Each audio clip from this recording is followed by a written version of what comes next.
ஹாய்ங்க. Next place பார்த்தீங்கன்னா கபான் park தான் போயிருந்தோம். ப்ரீவியஸாக பனார்கேட்டா போயிருந்தோம். அதை பற்றின டீட்டெயில்ஸ் வேணால் டிஸ்கிரிப்ஷன் லிங்க் கொடுக்குறேன். அதில் போய் செக் பண்ணி பாருங்கள்.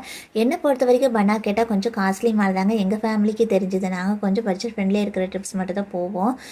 அதோட டிக்கெட் ப்ரைஸே பார்த்தீங்கன்னா 400-200 ரேஞ்சில் இருந்தது. நாங்கள் பார்த்தீங்கன்னா ஒரு 10 மெம்பர்ஸ் போயிருந்தோம். ஃபுட்டுமே பார்த்தீங்கன்னா ரொம்ப காஸ்ட்லி அண்டு சாப்பிட்றதுக்கே ஏற்ற மாதிரியே இருக்காது. அதனால் இந்த கபான் பார்க் பார்த்தீங்கன்னா நாங்கள் லஞ்சோடு தான் போனோமே.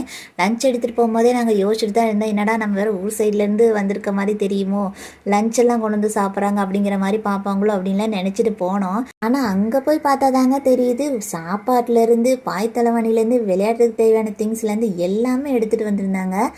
ஃபேமிலியாக இந்த ஹாலிடேஸை எப்படி என்ஜாய் பண்ணுறது அப்படிங்கிறது இங்கே வந்தால் தான் தெரியும் போல்.